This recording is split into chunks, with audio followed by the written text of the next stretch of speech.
ಚೆನ್ನಾಗೈತೆ ನೋಡು. ಇಲ್ಲಿ ನೋಡು ಬೇಗ. ಸೂಪರ್ ಆಗತ್ತೆ. ದಯವಿಟ್ಟು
5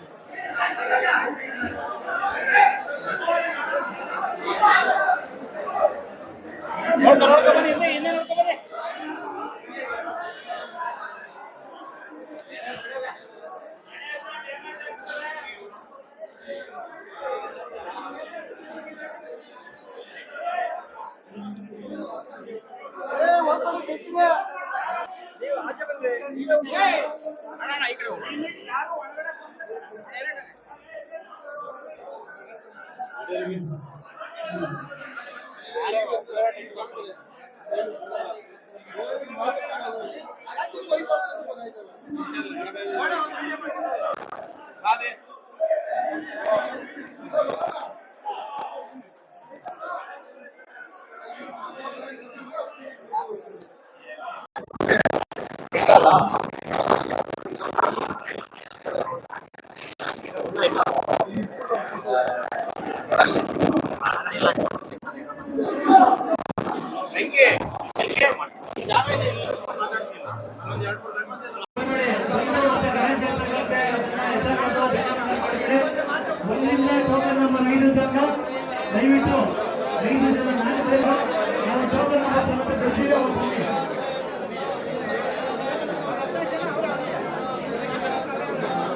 ಎಲ್ಲರೂ ಊಟ ಮಾಡಿ ನಿಖಿಲ್ ಕುಮಾರಸ್ವಾಮಿ ಅವರು ಇನ್ನ ತುಂಬಾ ಸಮಯ ಇರ್ತಾರೆ.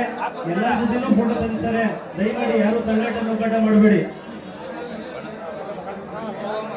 ಒಳಭಾಗಕ್ಕೆ ನಿಖಿಲ್ ಕುಮಾರಸ್ವಾಮಿ ಅವರು ಮತ್ತೆ ಅಪಾರ್ಟ್ಮೆಂಟ್ ಕೆಳಗೆ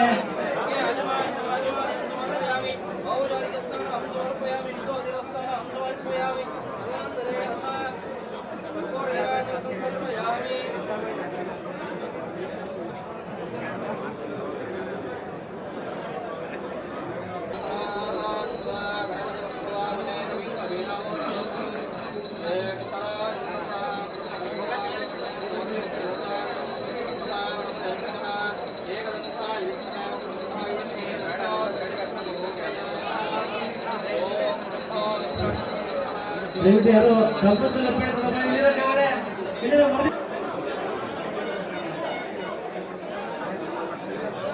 ನಮ್ಮ ಮುಖಂಡರ ಮನವಿ, ದಯವಿಟ್ಟು ನಾವುಗಳೇ ಯಾರು ಗಣೇಶನ ಎತ್ಕೊಂಡು ಕೊಡುವಂತದ್ದಿಲ್ಲ. ಗಣೇಶನ ಒಳಭಾಗದಿಂದ ಹೊರಗಡೆಗೆ ಎತ್ಕೊಂಡು ಕೊಡೋದಕ್ಕೆ ಅದಕ್ಕೆ ಸಿಬ್ಬಂದಿ ನೇಮಕ ಮಾಡಲಾಗಿದೆ. ದಯಮಾಡಿ ಎಲ್ಲರೂ ಯಾರು ಅನ್ಯತೆ ಬಳಸ್ಕೊಳ್ಳೋದು ಬೇಡ. ದಯವಿಟ್ಟು ಯಾರು ಹೊರಭಾಗ ಬನ್ನಿ.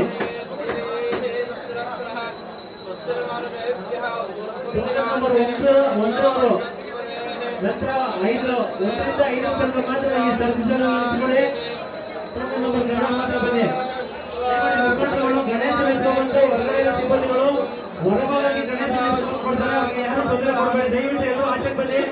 ಎಲ್ಲರೂ ಕೈ ಮುಗಿದು ಪ್ರಾರ್ಥನೆ. ದಯವಿಟ್ಟು ಬನ್ನಿ.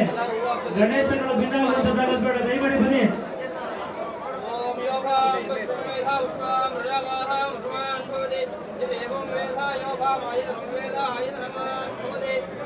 ಪೂಜೆ ಆಗಿದ್ದಂತ ಎಲ್ಲ ಮುಖಂಡರುಗಳ ಮನವಿ, ದಯವಿಟ್ಟು ಎಲ್ಲರೂ ಈ ಟೇಬಲ್ ಮುಂಭಾಗ ಬನ್ನಿ.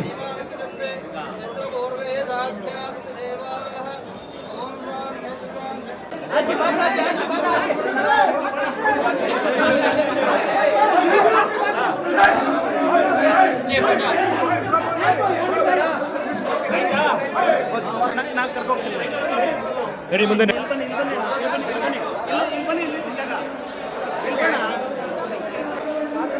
ದಯವಿಟ್ಟು ಯಾರು ಒಳಗಡೆ ಬಂದ್ರೆ ಗಣೇಶ ಡ್ಯಾಮೇಜ್ ಆಗ್ತವೆ.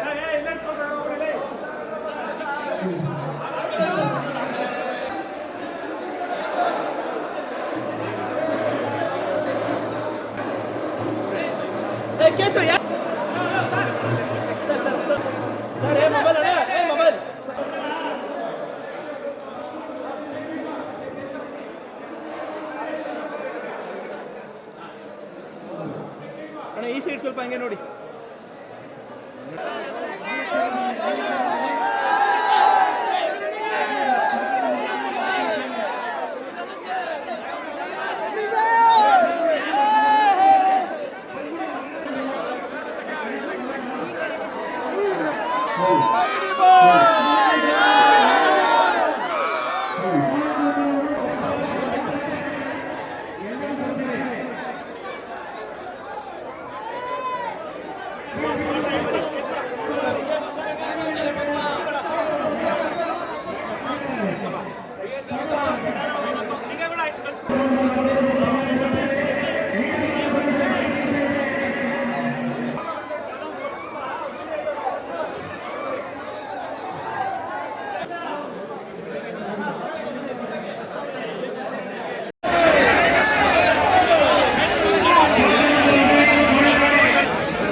ಪ್ರಥಮವಾಗಿ ನಾಡಿನ ಸಮಸ್ತ ಕರ್ನಾಟಕದ ಜನತೆಗೆ ಗೌರಿ ಗಣೇಶ ಹಬ್ಬದ ಆರ್ಥಿಕ ಶುಭಾಶಯಗಳನ್ನ ಕೋರ್ತಾ, ನಮ್ಮ ರಾಜ್ಯದ ವಿಶೇಷವಾಗಿ ನಮ್ಮ ರೈತಾಪಿ ವರ್ಗಕ್ಕೆ ಎಲ್ಲ ರೀತಿ ಈ ವರ್ಷ ಮಳೆ ಬೆಳೆ ಆಗಿ ಅವರು ಬೆಳೆದಿರ್ತಕ್ಕಂಥ ಎಲ್ಲ ಬೆಳೆಗೂ ಕೂಡ ಸರಿಯಾದಂಥ ಒಂದು ನಿಗದಿತ ಒಂದು ಬೆಲೆ ಸಿಕ್ಕಲಿ, ಜೊತೆಯಲ್ಲಿ ಇಡೀ ರಾಜ್ಯದ ಜನತೆಗೆ ಆರೋಗ್ಯ, ಆಯಸ್ಸು, ನೆಮ್ಮದಿ ಆ ಭಗವಂತ ಕಲ್ಪಿಸಲಿ ಅಂತಕ್ಕಂಥದ್ದು ಈ ಸಂದರ್ಭದಲ್ಲಿ ಪ್ರಾರ್ಥನೆಯನ್ನು ಮಾಡ್ತಾ, ಇವತ್ತು ಚನ್ನಪಟ್ಟಣದಲ್ಲಿ ವಿಶೇಷವಾಗಿ ನಮ್ಮ ತಾಲೂಕಿನ ಅಧ್ಯಕ್ಷರಾಗಿರ್ತಕ್ಕಂಥ ಜಯಮುತ್ತೂರವರು ಮತ್ತು ನಮ್ಮೆಲ್ಲ ಪಕ್ಷದ ಮುಖಂಡರು, ಕಾರ್ಯಕರ್ತರು ಅನೇಕ ವರ್ಷಗಳಿಂದ ಗಣೇಶದ ಒಂದು ವಿಗ್ರಹವನ್ನು ವಿತರಣೆ ಮಾಡ್ತಕ್ಕಂಥ ಒಂದು ಕಾರ್ಯಕ್ರಮವನ್ನು ನಿರಂತರವಾಗಿ ಮಾಡ್ತಾ ಇದ್ದಾರೆ.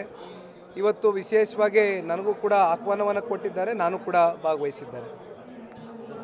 ಉಪಚುನಾವಣೆ ಇರುವಂಥ ಹಿನ್ನೆಲೆಯಲ್ಲಿ ಈಗಾಗಲೇ ಕಾರ್ಯಕರ್ತರನ್ನ ಆಕ್ಟಿವ್ ಮಾಡಲಿಕ್ಕೆ ಸಾಕಷ್ಟು ಸಭೆ ಇದುಗಳನ್ನ ಮಾಡ್ತಾ ಇದ್ದೀವಿ. ಹೇಗೆ ರೆಸ್ಪಾನ್ಸ್ ವ್ಯಕ್ತವಾಗ್ತದೆ? ಈಗಾಗಲೇ ಸಾಕಷ್ಟು ಪಂಚಾಯಿತಿ ಮಟ್ಟದಲ್ಲಿ ಹೆಡ್ ಕ್ವಾರ್ಟರ್ಸ್ಗಳಲ್ಲಿ ಪಕ್ಷದ ಮುಖಂಡರುಗಳ ಜೊತೆ ಮುಕ್ತವಾಗಿ ಮುಂದಿನ ಉಪಚುನಾವಣೆ ಯಾವ್ಯಾವ ರೀತಿ ನಡೀಬೇಕು, ಯಾವ ರೀತಿ ನಾವು ಚುನಾವಣೆಗೆ ಸಜ್ಜಾಗಬೇಕು ಅಂತಕ್ಕಂಥ ಸಾಕಷ್ಟು ಮುಕ್ತವಾದಂಥ ಚರ್ಚೆಗಳು ಪ್ರಾರಂಭ ಆಗಿದೆ. ಎಲ್ಲರೂ ಕೂಡ ಅವರ ಮನಸ್ಸಿನಲ್ಲಿರ್ತಕ್ಕಂಥ ಹಲವಾರು ವಿಚಾರಗಳನ್ನ ನನ್ನ ಹತ್ರ ಮುಕ್ತವಾಗಿ ಹಂಚ್ಕೊಳ್ತಾ ಇದ್ದಾರೆ. ಹಾಗಾಗಿ ಅಂತಿಮವಾಗಿ ಇವತ್ತು ಚುನಾವಣೆ ನಡೀಬೇಕು, ಚುನಾವಣೆಯಲ್ಲಿ ನಾವು ಗೆಲುವನ್ನು ಸಾಧಿಸಬೇಕು ಅಂತಕ್ಕಂಥದ್ದಾದರೆ ತಳಮಟ್ಟದ ಪಕ್ಷದ ಕಾರ್ಯಕರ್ತರುಗಳು, ಮುಖಂಡರುಗಳು ಆಯಾ ಹಳ್ಳಿನಲ್ಲಿ, ಆಯಾ ಬೂತ್ನಲ್ಲಿ ಇವತ್ತು ಮತವನ್ನು ಹಾಕ್ಸ್ತಕ್ಕಂಥ ಶಕ್ತಿ ಇರ್ತಕ್ಕಂಥದ್ದು ಅವ್ರಿಗೆ. ಹಾಗಾಗಿ ಅವರೆಲ್ಲರೂ ವಿಶ್ವಾಸಕ್ಕೆ ತೊಗೊಂಡೋಗ್ತಕ್ಕಂಥ ಪ್ರಾಮಾಣಿಕ ಕೆಲಸವನ್ನು ಪಕ್ಷದ ಎಲ್ಲ ನಮ್ಮ ಹಿರಿಯ ಮುಖಂಡರುಗಳ ಜೊತೆ ಕೂತು ಮಾಡ್ತಾ ಇದ್ದಾರೆ. ಈ ಟಿಕೆಟ್ ಏನಾದರೂ ಫೈನಲ್ ಆಗ್ತಿದೆ ಸರ್? ಯಾಕೆಂತಂದರೆ ಒಂದು ಕಡೆ BJP ಅವರು ಸಭೆಗಳನ್ನ ಮಾಡ್ತಾರೆ, ಮತ್ತೊಂದು ಕಡೆ ನೀವು, ಇದು ಮೈತ್ರಿಗೆ ಎಫೆಕ್ಟ್ ಆಗುತ್ತಾ ಅಂತೇಳಿ. ನೋಡಿ, ಮೊನ್ನೆಯ ದಿನ ದೆಹಲಿಯಲ್ಲಿ ನಮ್ಮ ಕೇಂದ್ರದ ಸಚಿವರು ಸನ್ಮಾನ್ಯ ಕುಮಾರಣ್ಣ ಅವರ ನೇತೃತ್ವದಲ್ಲಿ ಹಾಗೂ ಭಾರತೀಯ ಜನತಾ ಪಾರ್ಟಿಯ ಚನ್ನಪಟ್ಟಣದ ವಿಧಾನ ಪರಿಷತ್ನ ಸದಸ್ಯರು CP ಯೋಗೇಶ್ವರ್ ಅವರು ಜೊತೆಯಲ್ಲಿ ರಾಜ್ಯ ಮಟ್ಟದ ಭಾರತೀಯ ಜನತಾ ಪಾರ್ಟಿಯ ನಾಯಕರುಗಳು ಎಲ್ಲರೂ ಕೂತು ಒಂದು ಸುತ್ತಿನ ಮಾತುಕತೆಯನ್ನು ಮುಗಿಸಿದ್ದಾರೆ, ಚರ್ಚೆಯನ್ನು ಮಾಡಿದ್ದಾರೆ. ಚರ್ಚೆಗಳಾಗಬೇಕು. ಆರೋಗ್ಯಕರವಾದಂಥ ಚುನಾವಣೆ ಫಲಿತಾಂಶ ನಮ್ಮ ಪರವಾಗಿ ಬರಬೇಕು ಅಂದರೆ ಸಾಕಷ್ಟು ಚರ್ಚೆಗಳಾಗಬೇಕು. ಈಗಾಗಲೇ ಚರ್ಚೆಗಳು ಸಾಕಷ್ಟು ಬಾರಿ ಆಗಿದೆ. ಹಾಗಾಗಿ ಒಂದು ನಾನು ಇಲ್ಲಿ ಅಂತಿಮವಾಗಿ ಹೇಳ್ತಕ್ಕಂಥದ್ದು, ಇಡೀ ರಾಜ್ಯದ ಜನತೆಗೆ ಮಾಧ್ಯಮದ ಮೂಲಕ, ಚನ್ನಪಟ್ಟಣದಲ್ಲಿ ಅಂತಿಮವಾಗಿ NDA ಅಭ್ಯರ್ಥಿ ನಿಲ್ತಾರೆ. ಯಾರು ನಿಲ್ಲಬೇಕು, ಯಾರು ಸೂಕ್ತವಾದಂಥ ಅಭ್ಯರ್ಥಿ ಕಾಂಗ್ರೆಸ್ನ ಮನಸ್ಸಕ್ಕೆ ಈ ಒಂದು ಕ್ಷೇತ್ರದಲ್ಲಿ ಅಂತಕ್ಕಂಥದ್ದು ಮುಂಬರ್ತಕ್ಕಂಥ ದಿನಗಳಲ್ಲಿ ಅಧಿಕೃತವಾಗಿ ತೀರ್ಮಾನ ಘೋಷಣೆ ಆಗುತ್ತೆ. ಯೋಗೇಶ್ವರ್ ಅವರು ಈಗಾಗಲೇ ಹೇಳಿದ್ದಾರೆ, JDS ಟಿಕೆಟ್ ಕೊಟ್ಟರು ನಾನು ಕೆಲಸ ಮಾಡ್ತೀನಿ, ಪಕ್ಷದ ಜೊತೆಲಿ ಇರ್ತೀನಿ ಅಂತ. ಹಾಗಾಗಿ JDSಗೆ ಉಳಿಸ್ಕೊಡುವಂಥ ಅವಕಾಶ ಸಿಕ್ಕಿದ್ರೆ ಕ್ಯಾಂಡಿಡೇಟ್ನ ಯಾರು ಆಗ್ತಾರೆ, ಯಾವ ರೀತಿ ತಯಾರಿ ಮಾಡ್ಕೊಂಡಿದ್ದೀರಿ? ಇವೆಲ್ಲವೂ ಕೂಡ ಎರಡೂ ಪಕ್ಷದ ಚೌಕಟ್ಟಿನಲ್ಲಿ ಕೂತು ನಿರ್ಧಾರಗಳು ಆಗಬೇಕಾಗ್ತದೆ. ನಾವು ಇಲ್ಲಿ ಬಹಿರಂಗವಾಗಿ ಯಾವುದೇ ರೀತಿ ಇವತ್ತು ಹೇಳಿಕೆಯನ್ನು ಕೊಡ್ತಕ್ಕಂಥದ್ದು ಸೂಕ್ತ ಅಲ್ಲ.